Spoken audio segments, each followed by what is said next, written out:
Sejam todos bem-vindos ao canal Companheiros da Luz. Leitura do livro Missionários da Luz. Coleção A Vida no Mundo Espiritual, obra do Espírito André Luiz, por Chico Xavier. Iniciemos então a leitura do capítulo 11. Intercessão. Certa noite, fim da dissertação que Alexandre consagrava aos companheiros terrenos, meu orientador foi procurado por duas senhoras, que foram conduzidas, em condições especialíssimas, àquele curso adiantado de esclarecimentos, porquanto eram criaturas que ainda se encontravam presas aos veículos de carne e que procuravam o instrutor, temporariamente desligadas do corpo, por influência do sono. A mais velha, evidentemente espírito mais elevado, pelas expressões de luz de que se via rodeado, parecia muito conhecida e estimada de Alexandre, que a recebeu com indisfarçáveis demonstrações de carinho. A outra, porém, envolvida num círculo escuro, trazia o semblante lacrimoso e angustiado. "Ó meu amigo!" exclamou a entidade mais simpática, dirigindo-se ao benévolo orientador, depois das primeiras saudações. "Trago-lhe minha prima Esther, que perdeu o esposo em dolorosas circunstâncias." E enquanto a senhora indicada enxugava os olhos, em silêncio, acabrunhadíssima, a outra continuava: "Alexandre, conheço a elevação e a urgência de seus serviços, entretanto, ouso pedir sua ajuda para os nossos pesares terrestres.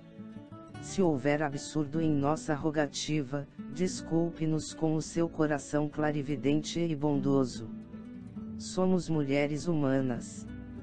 Perdoe-nos, pois, se batemos à sua porta de benfeitor, para atender a problemas tristes." "Etelvina, minha amiga", falou o instrutor com entonação de ternura, "em toda parte a dor sincera é digna de amparo. Se há sofrimentos na carne, existem eles também aqui, onde nos encontramos sem os despojos grosseiros, e em todos os lugares, devemos estar prontos à cooperação legítima. Diga, portanto, o que desejam e ponham-se à vontade."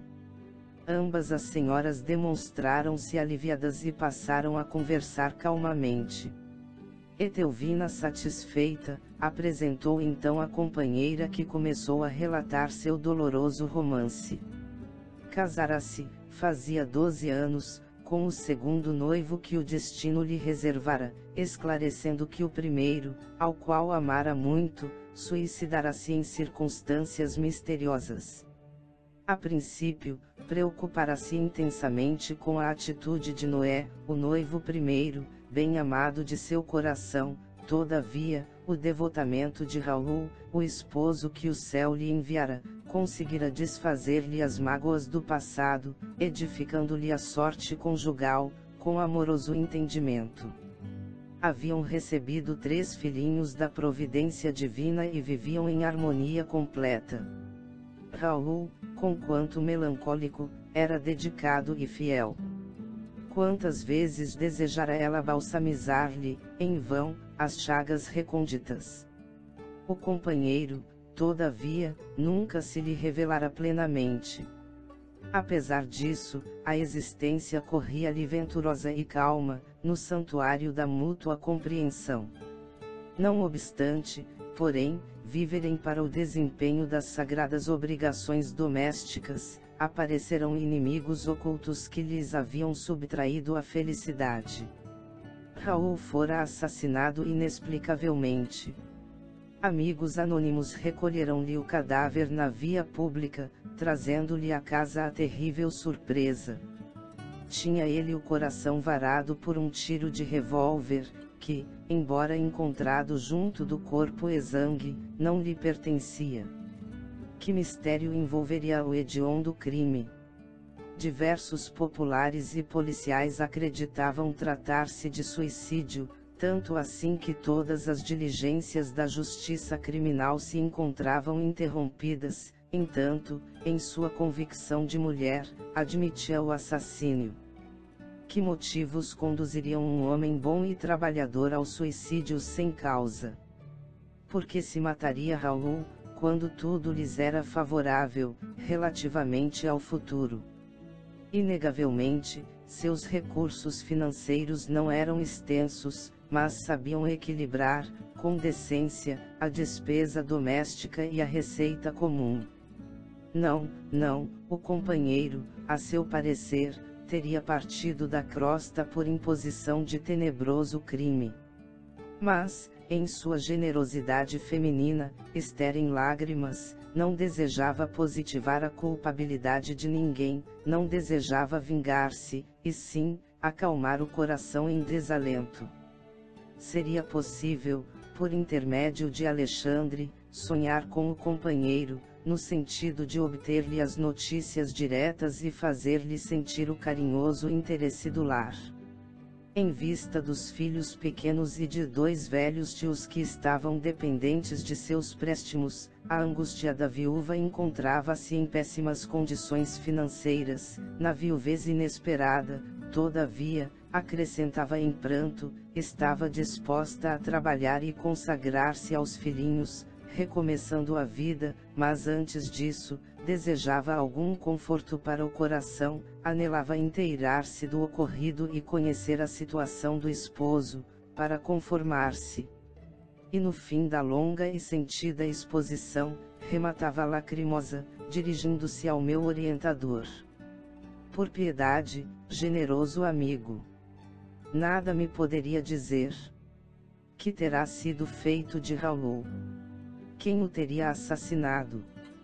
E por quê? A viúva sofredora parecia alucinada de dor e internava-se através das mais descabidas indagações.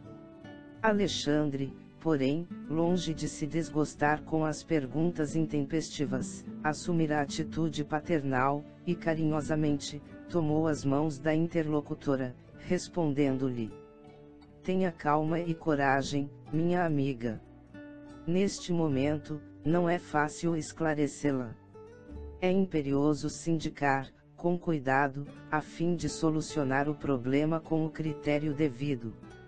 Volte, pois, ao lar e descanse a mente oprimida. Ansiedades existem que não se curam à força de raciocínios do mundo. É indispensável conhecer o refúgio da oração, confiando-as ao Supremo Pai.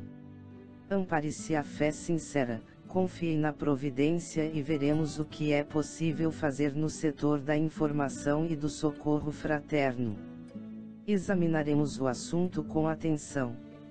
Ambas as senhoras tecerão ainda alguns comentários dolorosos, em torno do acontecimento, e despediram-se mais tarde, com palavras de gratidão e conforto. A sós comigo, e sentindo talvez a minha necessidade de preparação e conhecimento, o orientador explicou. Nossos amigos encarnados muitas vezes acreditam que somos meros adivinhos, e pelo simples fato de nos conservarmos fora da carne, admitem que já somos senhores de sublimes dons divinatórios, esquecidos de que o esforço próprio, com o trabalho legítimo, é uma lei para todos os planos evolutivos. Mas, sorrindo paternalmente, acrescentou: entretanto, é forçoso considerar que nós outros, quando na crosta, em face das mesmas circunstâncias, não procederíamos de outra forma. No dia imediato, porque podia eu dispor de mais tempo, convidou-me Alexandre a acompanhá-lo até a residência de Esther. Tomaria o lar da interessada como ponto de partida para as averiguações que desejava levar a efeito. Como? Ponderei, não seria mais prático invocar diretamente o esposo desencarnado, através de nossos poderes mentais. Raul poderia, desse modo, ser ouvido sem dificuldade, observando-se posteriormente o que se poderia fazer em favor da viúva. O instrutor, todavia, sem desprezar minha ideia, considerou: sem dúvida, esse é o método mais fácil, e em muitos casos, devemos mobilizar semelhantes recursos, Entretanto, André, o serviço intercessório, para ser completo, exige alguma coisa de nós mesmos. Concedendo a nossa irmã Esther algo de nosso tempo e de nossas possibilidades, seremos credores de mais justos conhecimentos, respeito à situação geral, enriquecendo, simultaneamente, os nossos valores de cooperação. Quem dá o bem é o primeiro beneficiado, quem acende uma luz é o que se ilumina em primeiro lugar. Como quem não desejava dilatar a conversação, Alexandre silenciou, pondo-nos ambos a caminho, compreendendo eu mais uma vez, que como na terra, o serviço de colaboração fraternal no plano dos espíritos reclama esforço, tolerância e diligência. A casa da pobre viúva localizava-se em rua modesta, e embora relativamente confortável, parecia habitada por muitas entidades de condição inferior, o que observei sem dificuldade, pelo movimento de entradas e saídas, antes mesmo de nossa penetração no ambiente doméstico. Entramos sem que os desencarnados infelizes nos identificassem a presença, em virtude do baixo padrão vibratório que lhes caracterizava as percepções. O quadro, porém, era doloroso de ver-se. A família constituída da viúva, 3 filhos e um casal de velhos, permanecia à mesa de refeições, no almoço muito simples. Entretanto, um fato, até então inédito para mim, feriu-me a observação: 6 entidades envolvidas em círculos escuros acompanhavam-nos ao repasto, como se estivessem tomando alimentos por absorção. Oh meu Deus! Exclamei atordoado, dirigindo-me ao instrutor: será crível? Desencarnados à mesa.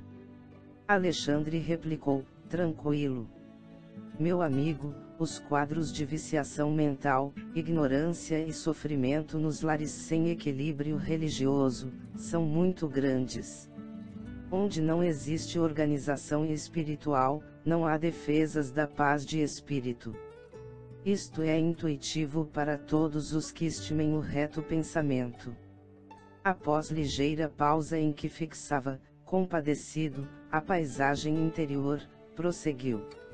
Os que desencarnam em condições de excessivo apego aos que deixaram na crosta, neles encontrando as mesmas algemas, quase sempre se mantêm ligados à casa, às situações domésticas e aos fluidos vitais da família. Alimentam-se com a parentela e dormem nos mesmos aposentos onde se desligaram do corpo físico. Mas chegam a se alimentar, de fato, utilizando os mesmos acepipes de outro tempo. Indaguei espantado, ao ver a satisfação das entidades congregadas ali, absorvendo gostosamente as emanações dos pratos fumegantes. Alexandre sorriu e acrescentou: tanta admiração, somente por vê-los tomando alimentos pelas narinas. E nós outros? Desconhece você, porventura, que o próprio homem encarnado recebe mais de 70% da alimentação comum através de princípios atmosféricos, captados pelos condutos respiratórios? Você não ignora também que as substâncias cozidas ao fogo sofrem profunda desintegração. Ora, os nossos irmãos, viciados nas sensações fisiológicas, encontram nos elementos desintegrados o mesmo sabor que experimentavam quando em uso do envoltório carnal. No entanto, ponderei, parece desagradável tomar refeições, obrigando-nos à companhia inevitável de desconhecidos e sobretudo desconhecidos da espécie que temos sob os olhos. Mas você não pode esquecer, argumentou o orientador, que não se trata de gente anônima. Estamos vendo familiares diversos, que os próprios encarnados retêm com as suas pesadas vibrações de apego doentio. Alexandre pensou um momento e continuou. Admitamos, contudo, a sua hipótese. Ainda que a mesa doméstica estivesse rodeada de entidades indignas, estranhas aos laços consanguíneos, resta a certeza de que as almas se reúnem obedecendo às tendências que lhes são características e à circunstância de que cada espírito tem as companhias que prefere. E desejoso de fornecer bases sólidas ao meu aprendizado, considerou: a mesa familiar é sempre um receptáculo de influenciações de natureza invisível. Valendo-se dela, medite o homem no bem, e os trabalhadores espirituais, nas vizinhanças do pensador, virão partilhar-lhe o serviço no campo abençoado dos bons pensamentos. Conserve-se a família em plano superior, rendendo culto às experiências elevadas da vida, e os orientadores da iluminação espiritual aproximar-se-ão, lançando no terreno da palestra construtiva as sementes das ideias novas, que então se movimentam com a beleza sublime da espontaneidade. Entretanto, pelos mesmos dispositivos da lei de afinidade, a maledicência atrairá os caluniadores invisíveis e a ironia buscará, sem dúvida, as entidades galhofeiras e sarcásticas, que inspirarão o anedotário menos digno, deixando margem vastíssima à leviandade e à perturbação. Indicando o grupo à mesa, Alexandre acentuou: aqui, os tristes inveterados atraem os familiares desencarnados de análoga condição. É o vampirismo recíproco. Ouça você o que falam. Aguçei meus ouvidos, e com efeito, observei que a conversação era das mais lastimáveis. Nunca pensei que viria a sofrer tanto neste mundo, exclamava a velha tia de Esther, queixando-se amargamente. Agostinho e eu trabalhamos tanto na mocidade. Agora, chegados à velhice, sem recursos para enfrentar a vida, somos obrigados a sobrecarregar uma pobre sobrinha viúva. Oh, que doloroso destino! E enquanto as lágrimas lhe corriam nas faces de cera, o ancião fazia coro: é verdade. Para uma vida laboriosa e difícil, tão amargosa compensação. Jamais esperei uma velhice tão escura. As entidades vestidas em túnicas de sombra, ao ouvirem semelhantes declarações, pareciam também mais comovidas, abraçando-se aos velhos com fervor. A viúva, todavia, embora tristonha, acrescentou resignada: de fato, nossas provações têm sido cruéis, entretanto, devemos confiar na bondade de Deus. Alexandre fixou nela toda a sua atenção e notei que na alma da viúva se fazia disposição singular. De olhos brilhantes, como se percebesse, de muito longe, a nossa influenciação espiritual, recordou o sonho da noite, de modo vago, acentuando: graças à providência, amanheci hoje muito mais confortada. Sonhei que a prima Etelvina me conduziu à presença de um mensageiro celestial que me abençoou o coração, aliviando-me as pesadas dores destes últimos dias. Oh, como me rejubilaria se pudesse reconstituir esse sonho de luz! Ora, mamãe, conte-nos!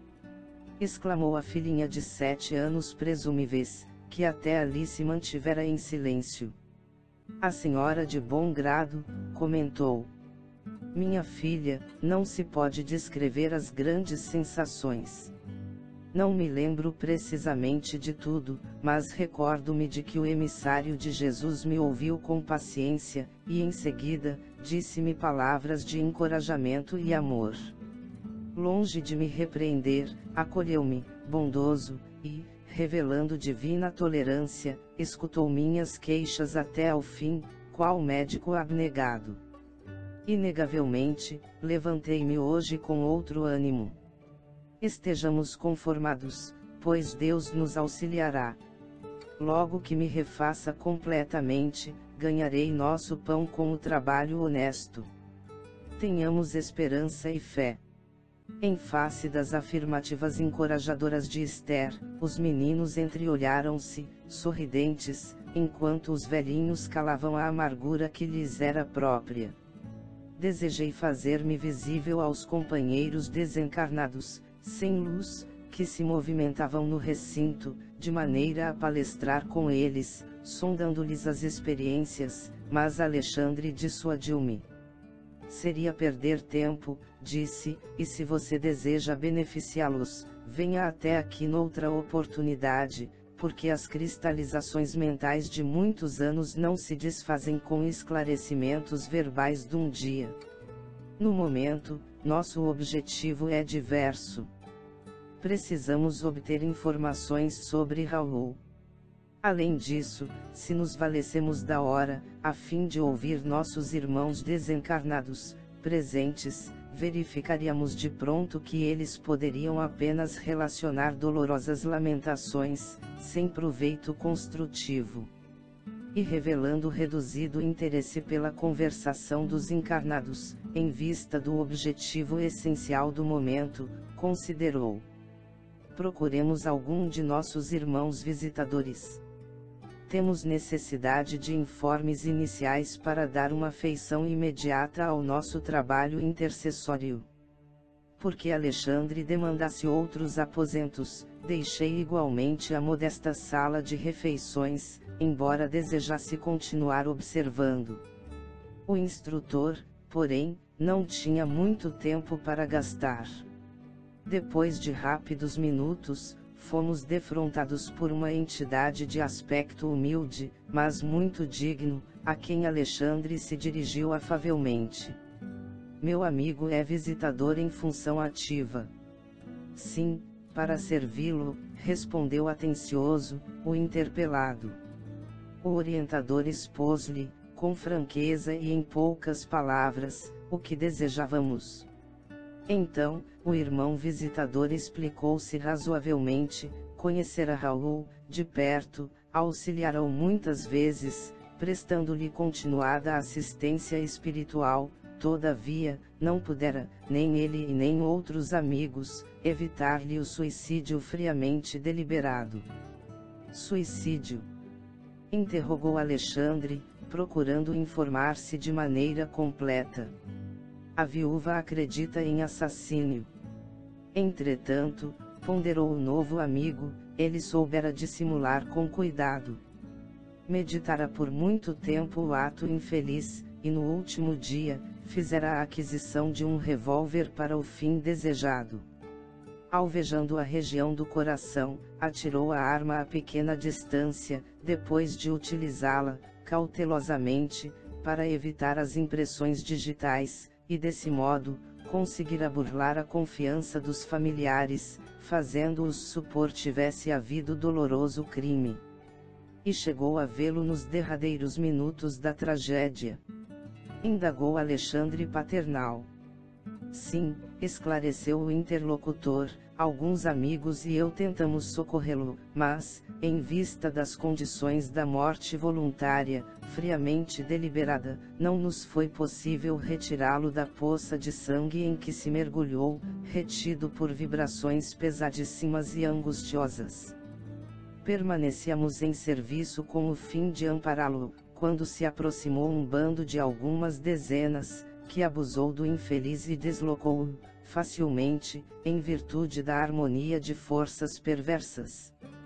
Como pode compreender, não nos foi possível arrebatá-lo das mãos dos salteadores da sombra, que o carregaram por aí. O instrutor parecia satisfeito com as elucidações, e quando vi que se dispunha a terminar a palestra, ousei perguntar: mas, e a causa do suicídio?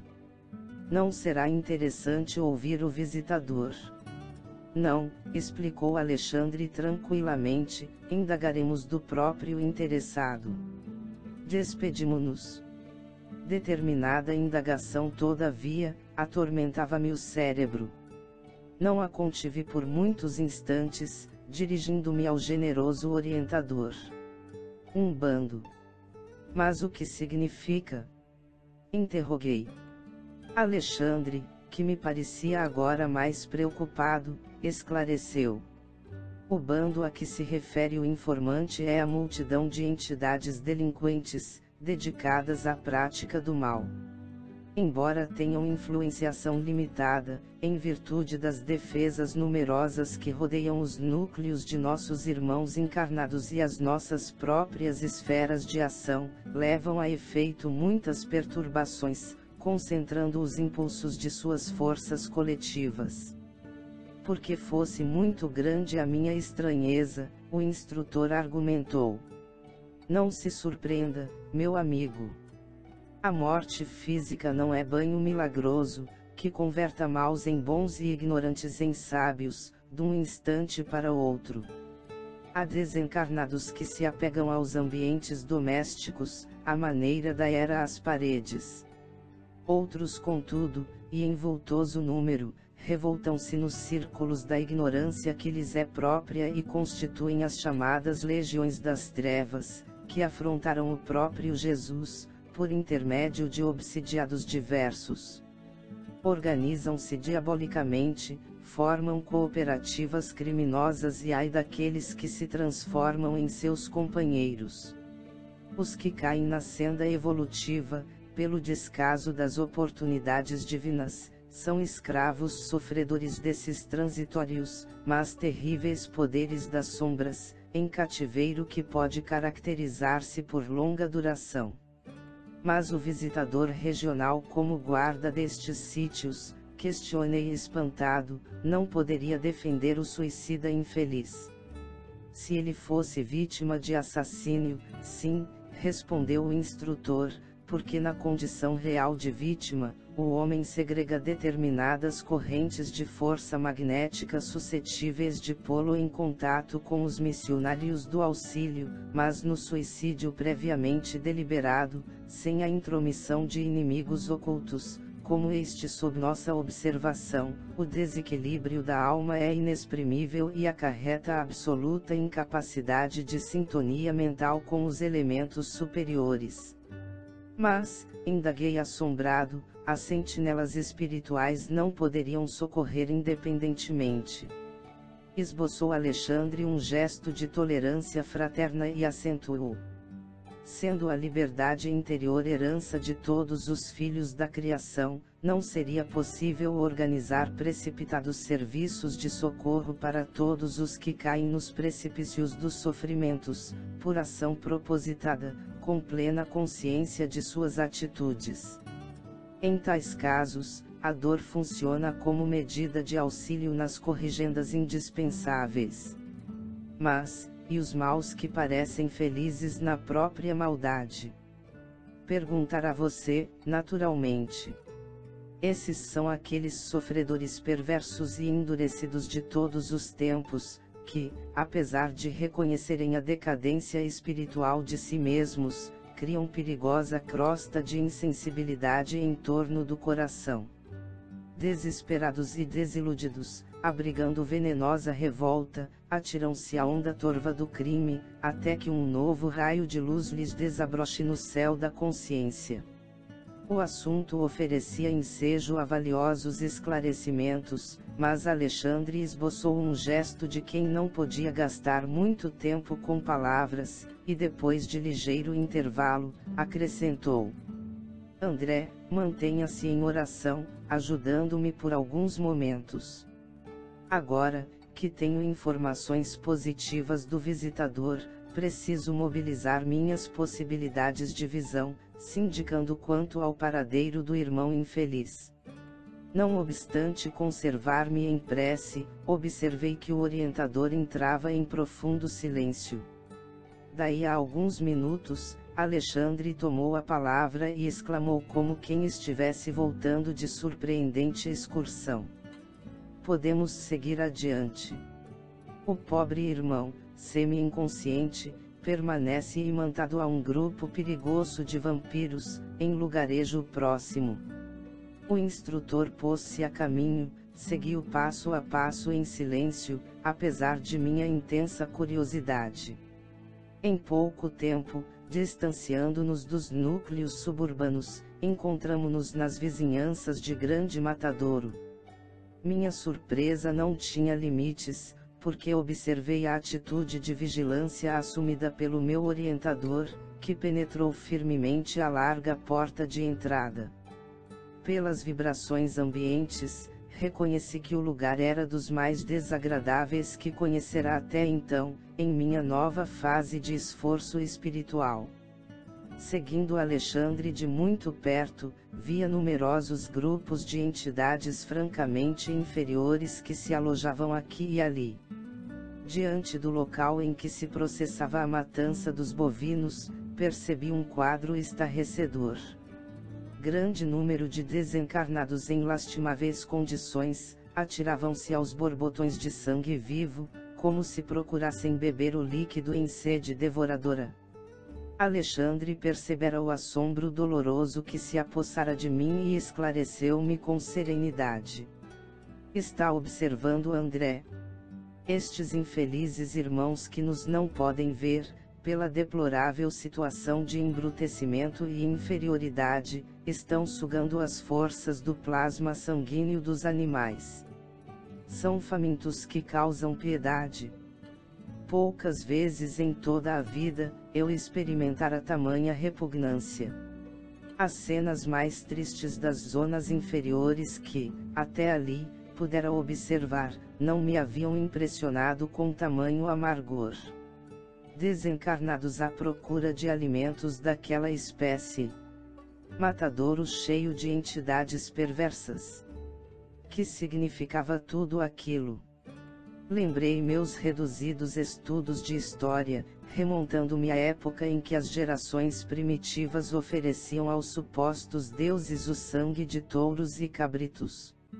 Estaria ali, naquele quadro horripilante, a representação antiga dos sacrifícios em altares de pedra. Deixei que as primeiras impressões me encandecessem o cérebro, a ponto de sentir, como noutro tempo, que minhas ideias vagueavam em turbilhão. Alexandre, contudo, solícito como sempre, acercou-se mais carinhosamente de mim e explicou. Por que tamanha sensação de pavor, meu amigo? Saia de si mesmo, quebre a concha da interpretação pessoal e venha para o campo largo da justificação. Não visitamos, nós ambos, na esfera da crosta, os açougues mais diversos. Lembro-me de que em meu antigo lar terrestre havia sempre grande contentamento familiar pela matança dos porcos. A carcaça de carne e gordura significava a abundância da cozinha e conforto do estômago. Com o mesmo direito, acercam-se os desencarnados, tão inferiores quanto já o fomos, dos animais mortos, cujo sangue fumegante lhes oferece vigorosos elementos vitais. Sem dúvida, o quadro é lastimável, não nos compete porém, lavrar as condenações. Cada coisa, cada ser, cada alma, permanece no processo evolutivo que lhe é próprio.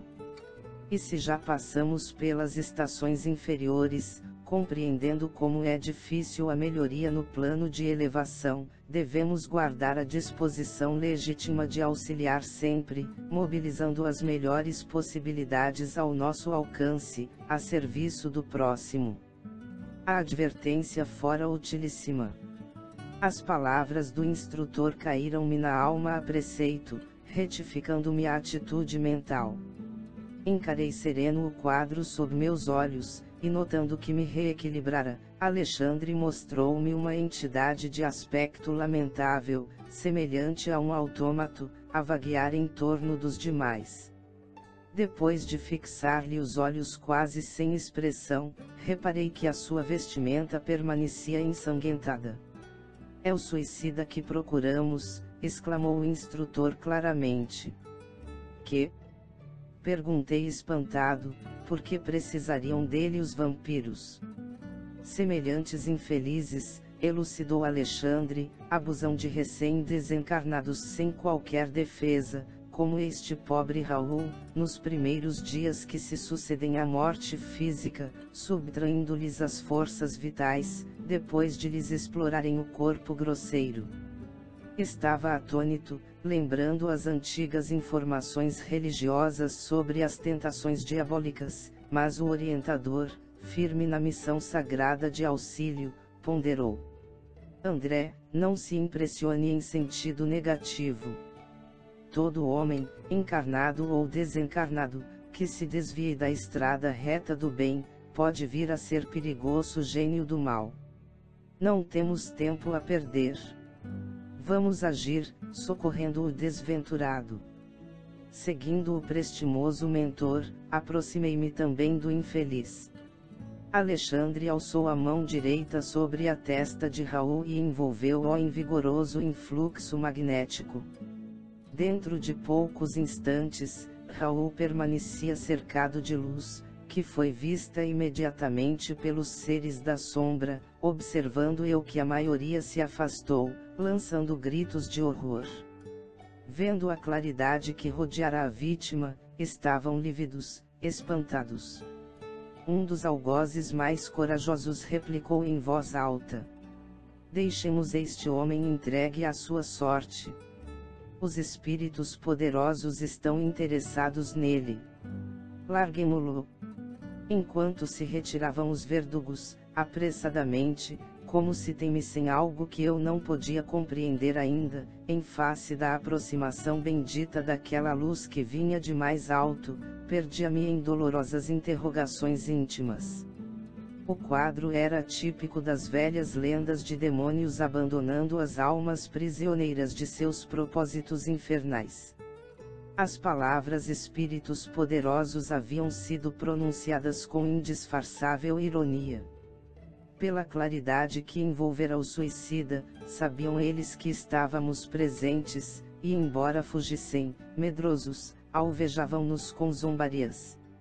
Aos poucos, o matadouro de grandes proporções estava deserto de vampiros vorazes. Alexandre, dando por fim da operação magnética, tomou a mão do amigo sofredor, que parecia imbecilizado pela influenciação maligna, e conduzindo-o para fora a caminho do campo, falou-me bondoso: não guarde no coração as palavras irônicas que ouvimos. Esses irmãos desventurados merecem a nossa maior compaixão. Vamos ao que nos possa interessar. Recomendou-me amparar o novo amigo, que parecia inconsciente de nossa colaboração, e depois de alguns minutos de marcha, estacionávamos sob árvore frondosa, depondo o irmão enfraquecido e cambaleante sobre a relva fresca. Impressionado com o seu olhar inexpressivo, solicitei os esclarecimentos do orientador, cuja palavra amiga não se fez esperar. O pobrezinho permanece temporariamente desmemoriado.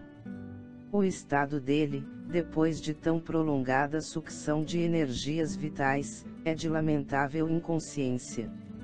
Em face da minha estranheza, Alexandre acrescentou: que deseja você?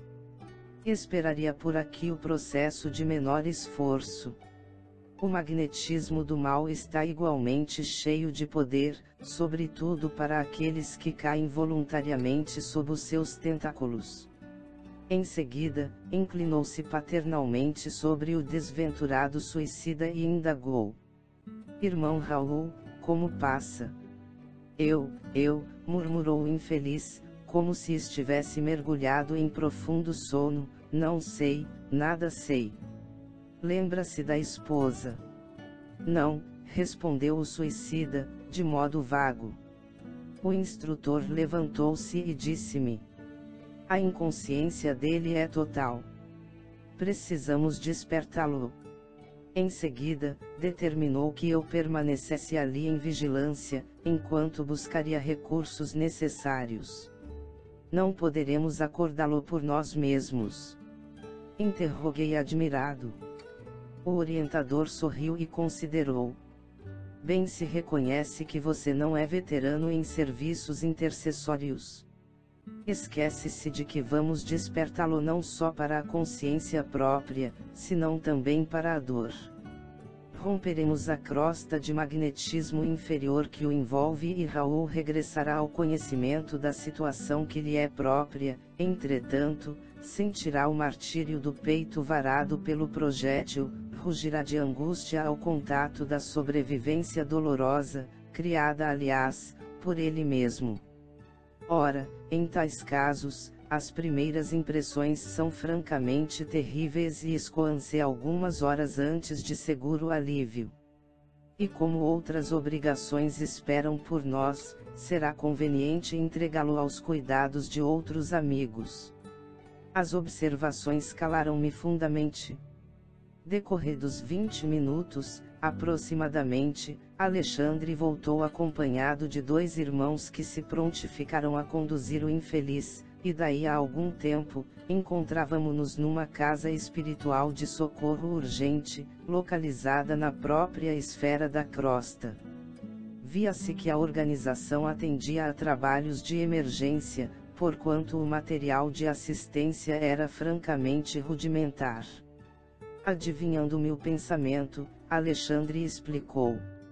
No círculo de vibrações antagônicas dos habitantes da crosta, não se pode localizar uma instituição completa de auxílio. O trabalho de socorro, desse modo, há de sofrer incontestável deficiência. Esta casa, porém, é um hospital. Deposto Raul num leito-alvo, o devotado instrutor começou a aplicar-lhe passes magnéticos sobre a região cerebral. Não se passou muito tempo e o infeliz lançou um grito estertoroso e vibrante, dilacerando-me o coração. Eu morro! Eu morro! Gritava Raul, em suprema aflição, tentando, agora, escalar as paredes. Acudam-me por caridade. E comprimindo o peito com as mãos, exclamava em tom lancinante. Meu coração está partido. Ajudem-me. Não quero morrer. Enfermeiros solícitos amparavam-no com atenção, mas o paciente parecia tomado de horror. Olhos esgazeados em máscara de sofrimento indefinível, continuava gritando estentoricamente, como se houvesse acordado de pesadelo angustioso.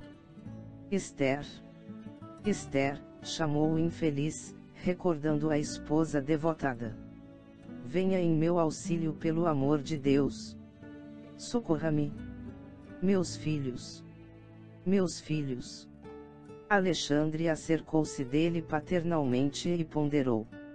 Raul, tenha paciência e fé no divino poder.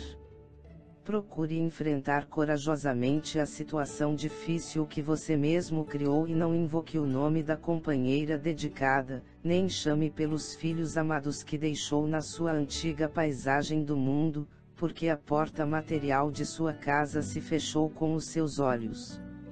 Se você tivesse cultivado o amor cristão, prezando as oportunidades que o Senhor lhe confiou, fácil seria, num momento destes, regressar ao ninho afetuoso para rever os entes amados, ainda que eles não conseguissem identificar a sua presença.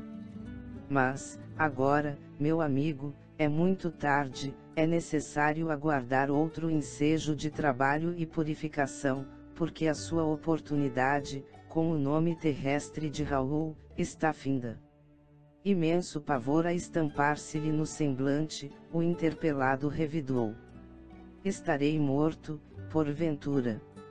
Não sinto o coração varado de dor. Não tenho as vestes ensanguentadas. Será isto morrer? Absurdo. Muito sereno, o bondoso instrutor voltou a falar. Não empunhou sua arma contra o próprio peito. Não localizou o coração para exterminar a própria vida. Ó meu amigo, podem os homens enganar uns aos outros, mas nenhum de nós poderá iludir a justiça divina. Revelando extrema vergonha, ao sentir-se a descoberto, o suicida prorrompeu em soluços, murmurando: Ah, desventurado que sou! 1000 vezes infeliz! Alexandre, contudo, não tornou a falar-lhe naquela circunstância.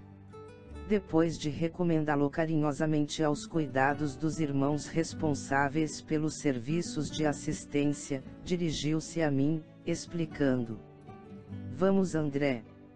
Nosso novo amigo está em crise cuja culminância não cederá antes de 70 horas, aproximadamente.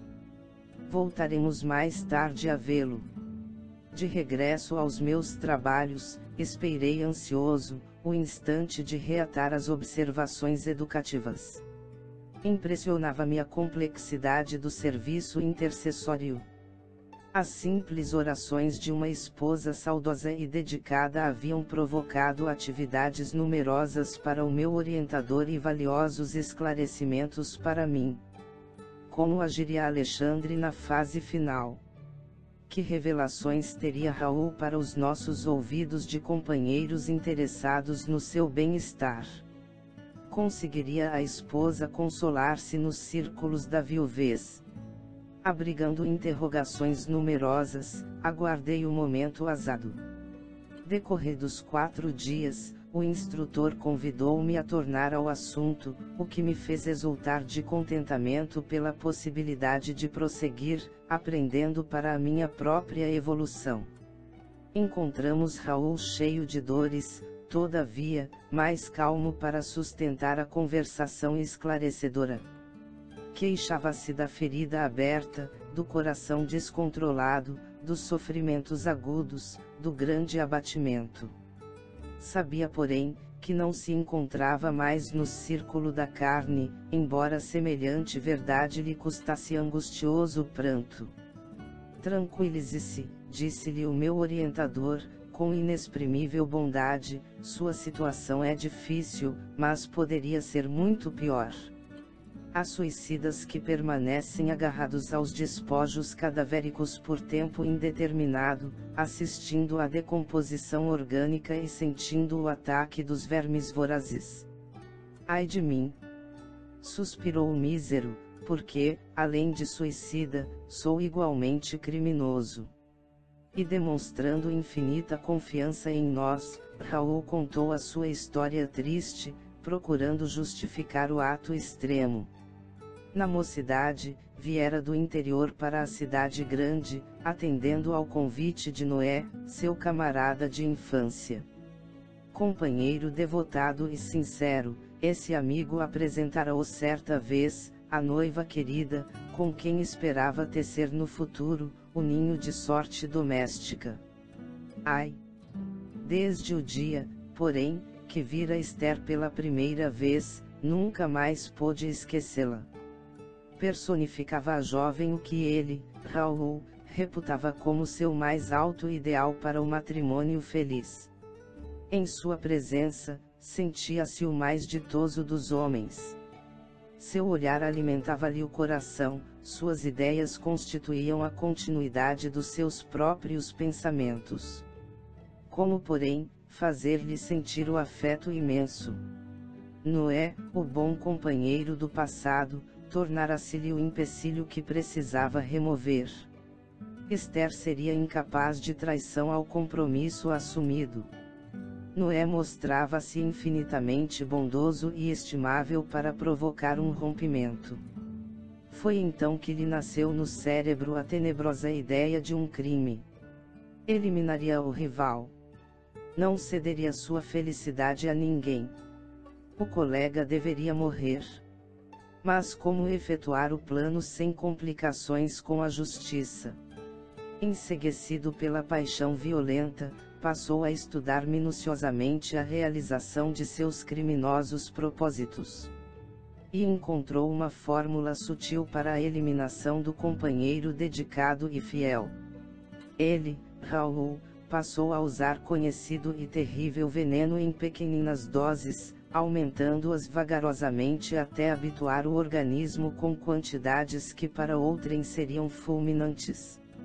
Atingido o padrão de resistência, convidou o companheiro para um jantar e propinou-lhe o veneno odioso em vinho agradável que ele próprio bebeu, sem perigo algum. Noé, porém, desaparecera em poucas horas, passando por suicida, à apreciação geral. Guardou ele, para sempre, o segredo terrível, e depois de cortejar gentilmente a noiva chorosa, conseguiu impor-lhe simpatia, que culminou em casamento.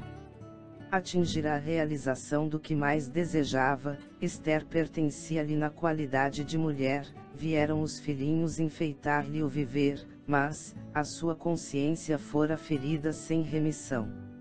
Nas mais íntimas cenas do lar, via Noé, através da tela mental, exprobrando-lhe o procedimento. Os beijos da esposa e as carícias dos filhos não conseguiam afastar a visão implacável. Ao invés de decrescerem, seus remorsos aumentavam sempre. No trabalho, na leitura, na mesa de refeições, na alcova conjugal, permanecia a vítima a contemplá-lo em silêncio. A certa altura do destino, quis entregar-se à justiça do mundo confessando o crime hediondo, entretanto, não se sentia com o direito de perturbar o coração da companheira, nem deveria encher de lodo o futuro dos filhinhos. A sociedade respeitava-o, acatando-lhe o ambiente doméstico. Companheiros distintos de trabalho prezavam-lhe a companhia. Como esclarecer a verdade em semelhantes contingências? Não obstante amar ternamente a esposa e os filhos, achava-se esgotado, ao fim de prolongada resistência espiritual. Receava a perturbação, o hospício, o aniquilamento, fugindo à confissão do crime que, cada dia, se tornava mais iminente. A essa altura, a ideia do suicídio tomou vulto em seu cérebro atormentado. Não resistiu por mais tempo. Esconderia o último ato do seu drama silencioso, como ocultará a tragédia primeira. Comprou um revólver e esperou. Certo dia, após o trabalho diário, absteve-se do caminho de volta ao lar e empunhou a arma contra o próprio coração, agindo cautelosamente para evitar as marcas digitais. Atingido o alvo, num supremo esforço desfizera-se do revólver homicida e não teve a atenção voltada senão para o intraduzível padecimento do tórax estrangulado. Dificilmente, como se os seus olhos permanecessem anuviados, sentiu que algumas pessoas tentavam socorrê-lo, e em seguida, verdadeira multidão de criaturas, que ele não pôde ver, arrebatava-o do local de dor. Desde então, um enfraquecimento geral tomara-o por completo. Sentia-se presa de um sono pesado e angustioso, cheio de pesadelos cruéis. E por fim, somente recuperará a consciência de si mesmo, ali naquele quarto modesto, depois de Alexandre restaurar-lhe as energias em prostração. Terminando a confissão longa e amargurosa, Raul tinha o peito opresso e lágrimas pesadas a lhe lavarem o rosto. Comovidíssimo, não sabia por minha vez, o que externar. Aquele drama oculto daria para impressionar corações de pedra. Alexandre, contudo, demonstrando a grandeza de suas elevadas experiências, mantinha respeitável serenidade, e falou. Nos maiores abismos, Raul, há sempre lugar para a esperança. Não se deixe dominar pela ideia de impossibilidade. Pense na renovação de sua oportunidade, medite na grandeza de Deus. Transforme o remorso em propósito de regeneração. E após ligeira pausa, enquanto o infeliz se debulhava em pranto, o mentor prosseguiu. Em verdade, seus males de agora não podem desaparecer milagrosamente. Todos faremos a colheita compatível com a semeadura, mas também nós, que hoje aprendemos alguma coisa, já passamos vezes inúmeras pela lição de recomeçar. Tenha calma e coragem. Em seguida, Alexandre passou a notificá-lo, relativamente à causa de nosso interesse, explicando-lhe que o trabalho de auxílio fraterno fora iniciado através de orações da esposa carinhosa e desolada. Deu-lhe notícias dela, dos filhinhos e dos velhos tios. Falou-lhe das saudades de Esther e de sua ansiedade para vê-lo, ainda que fosse em ligeiro minuto, em ocasião de sono do veículo físico.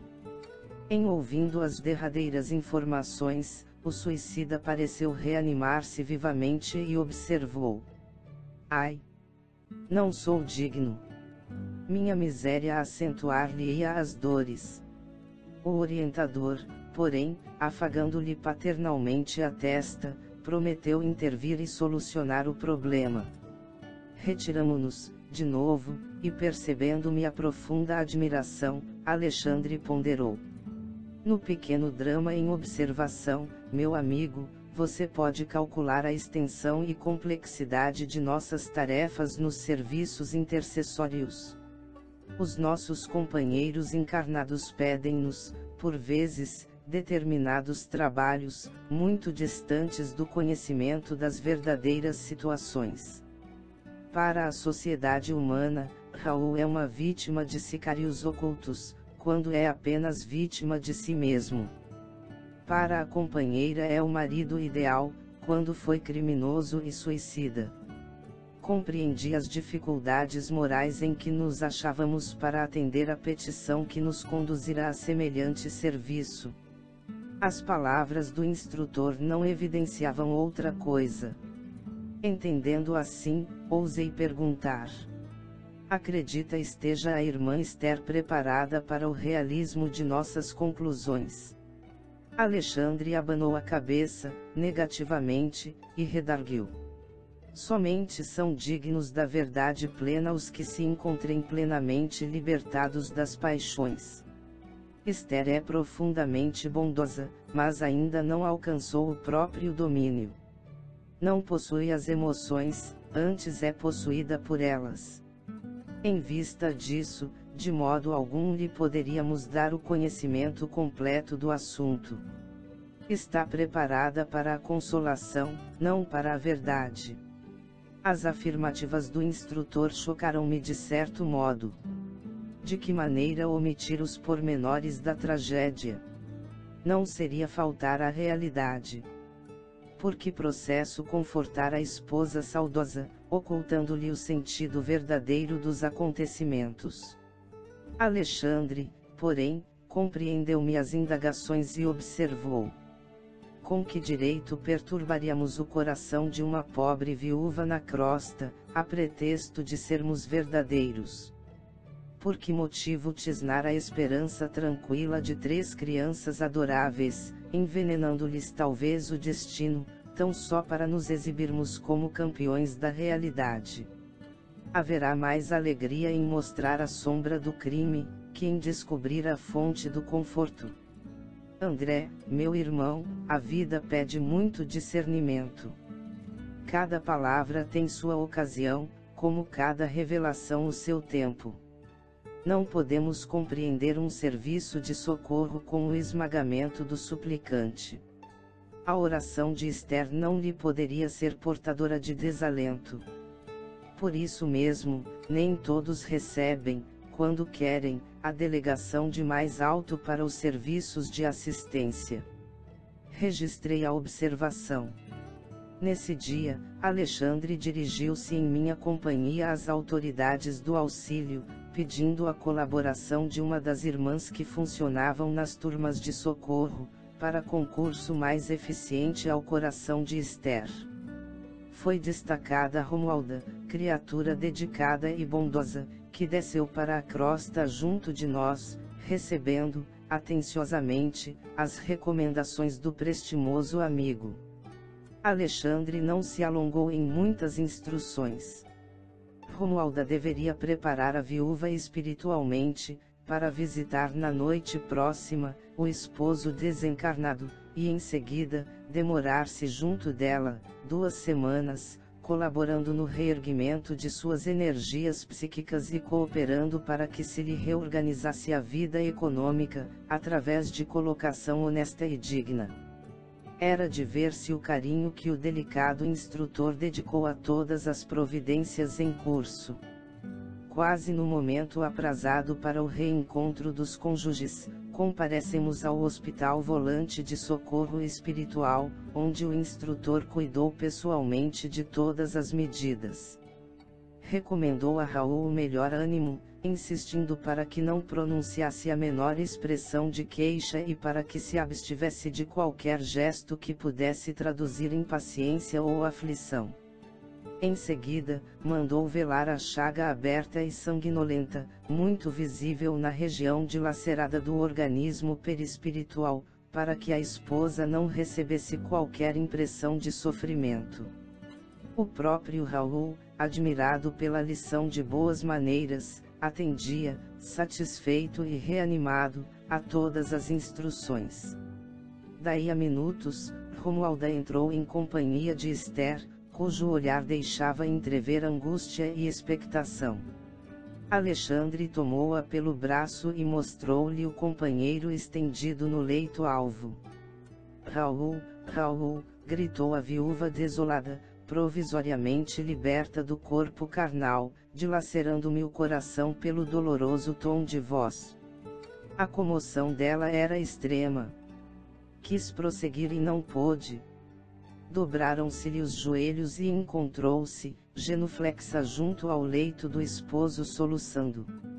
Reparei que os olhos dele permaneciam marejados de pranto que não chegava a cair. Alexandre fixava-o com firmeza, dando-lhe a entender a necessidade de coragem para o angustioso testemunho. Como a criança interessada em conhecer as recomendações paternas, o suicida acompanhava os menores gestos do nosso generoso orientador. E porque Alexandre lhe fizera ligeiro sinal, Raul tomou a mão direita da companheira em lágrimas e falou: "Não chores mais, Esther. Tem confiança em Deus. Vela pelos nossos filhinhos e ajuda-me com a tua fé. Vou indo muito bem. Não há razão para que nos lamentemos. Querida, a morte não é o fim. Aceita a vontade do Pai, como estou procurando aceitar. Nossa separação é temporária, nunca te esquecerei. Estarás em meu coração, onde eu estiver. Também estou saudoso de tua companhia, de tua dedicação, mas o Altíssimo nos ensinará a transformar saudades em esperanças." As palavras do suicida, bem como a doce inflexão de sua voz, surpreendiam-me a observação. Raul demonstrava um potencial de delicadeza e finura psicológica, que até aí não revelará a meus olhos. Foi então que, aguçando a percepção visual, notei que fios tenuíssimos de luz ligavam a testa de Alexandre ao cérebro dele e compreendi que o instrutor lhe ministrava vigoroso influxo magnético, amparando-o na difícil situação. Ouvindo-lhe as expressões consoladoras, a viúva pareceu reanimar-se, exclamando, lacrimosa: "Ó Raul, eu sei que agora estamos separados pelos abismos da sepultura. Sei que devo esperar a decisão suprema para unir-me contigo para sempre. Ouve. Auxilia-me na terra, na viuvez inesperada e dolorosa. Levanta-te e vem para a nossa casa, dar-me esperança ao espírito abatido. Defende-nos ainda contra os maus, não me deixes sozinha com os nossos filhinhos, que tanto precisam de ti. Pede a Deus essa graça e vem ajudar-nos até ao fim." Embora continuasse estirado no leito, o interpelado afagou-lhe carinhosamente os cabelos e respondeu: "Tem coragem e fé. Lembra-te, Esther, de que existem padecimentos maiores que os nossos e conforma-te.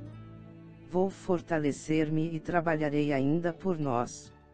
Assim como me esperas a assistência, esperar-te-ei a confiança. O Senhor não nos confia problemas dos quais não sejamos dignos. Volta para nossa casa e alegra-te. Não tenhas medo da necessidade, nunca nos faltará a bênção do pão. Procura a alegria do trabalho honesto e semeia o bem através de todas as oportunidades que o mundo te ofereça. A prática do bem dá saúde ao corpo e alegria ao espírito. E Deus, que é bom e justo, abençoará nossos filhinhos para que eles sejam felizes ao teu lado. Não te demores mais. Volta confiante. Guarda a certeza de que eu estou vivo e de que a morte do corpo é somente a necessária transformação. Compreendendo que a oportunidade do reencontro estava a esgotar-se, revelou à ansiosa esposa extrema curiosidade e aflição, fitando o companheiro através das lágrimas, e perguntou: Raul, antes que me vá, dize-me francamente, que aconteceu? Quem te roubou a vida? Notei que o interpelado mostrou no olhar terrível angústia, ante a indagação inesperada. Quis talvez, confessar a verdade, fazer luz em torno de suas experiências extintas, mas o socorro magnético de Alexandre não se fez esperar. Jato de intensa luminosidade partiu da mão do orientador que, a essa altura da conversação, mantinha sobre a testa do suicida a mão direita protetora. Transformou-se-lhe a expressão fisionômica, restabelecendo-se-lhe a serenidade e a coragem. Novamente calmo, Raul falou à companheira: Esther, os processos da justiça divina não se encontram ao dispor de nossa apreciação. Guarda contigo a certeza de que estamos sendo instruídos todos os dias e em todos os acontecimentos. Aprende a procurar, antes de tudo, a vontade de Deus. A pobre viúva desejou prolongar a palestra, adivinhava-se-lhe, através dos olhos aflitos, o intenso propósito de continuar bebendo as sublimes consolações do momento, mas Alexandre tomou-lhe o braço e recomendou-lhe a necessidade de despedir-se. A esposa chorosa não relutou. Concentrando toda a sua capacidade afetiva nas palavras, disse adeus ao suicida e beijou-lhe as mãos com infinito carinho. Algo distante da organização hospitalar de emergência, confiou ao instrutor aos cuidados de Romualda, e regressou em minha companhia. Não conseguia ocultar minha enorme admiração por semelhante serviço de assistência. Alexandre percebeu-me o estado da alma e falou comovidamente.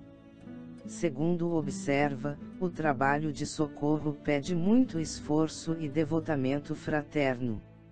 Não podemos esquecer que Raul e Esther são dois enfermos espirituais, e nessa condição, requerem muita compreensão de nossa parte.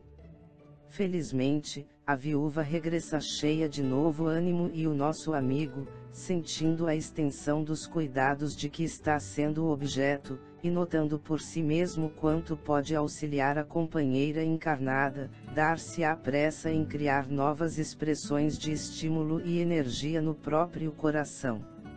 Impressionado, contudo, em vista do dilaceramento havido em seu organismo espiritual, indaguei. E a região ferida? Raul experimentará semelhantes padecimentos até quando? Talvez por muitos anos, respondeu o instrutor em tom grave.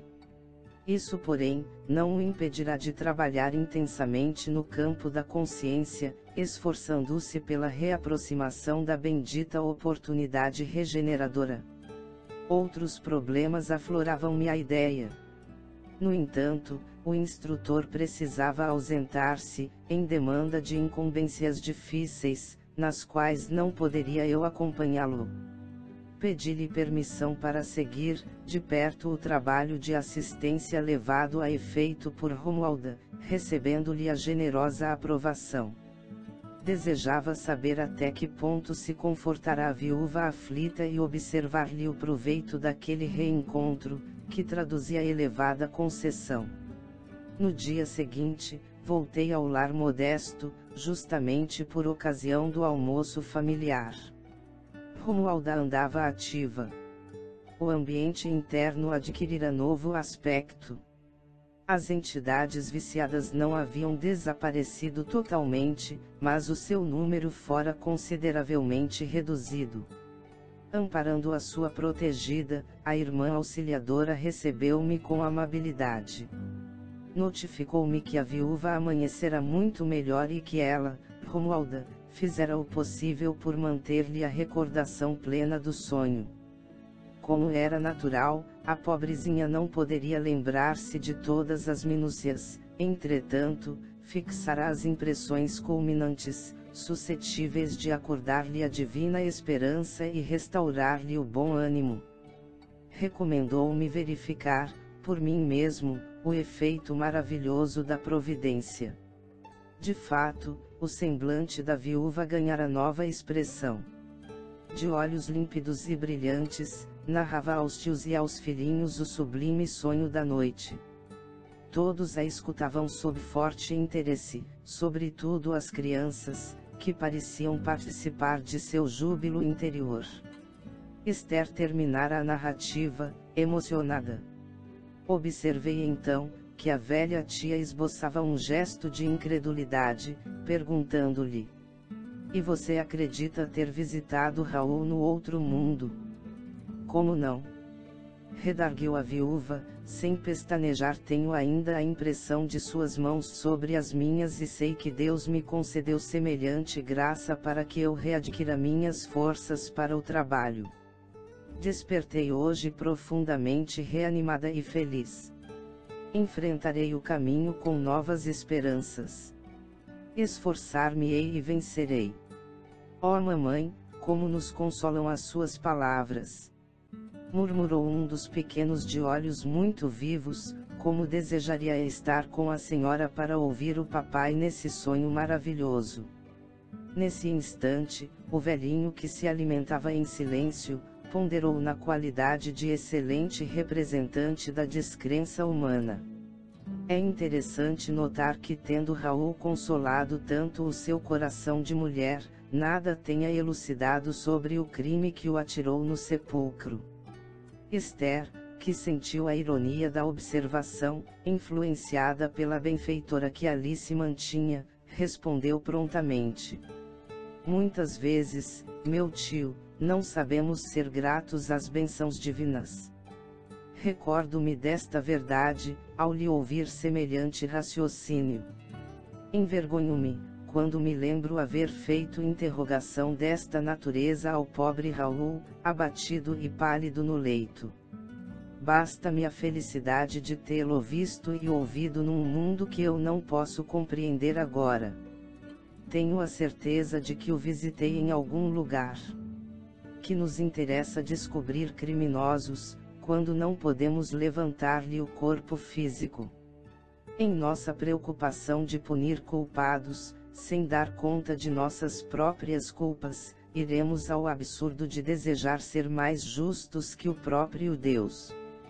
Calou-se o tio, pensativo, e observei que as crianças sentiam imensa alegria pela resposta maternal.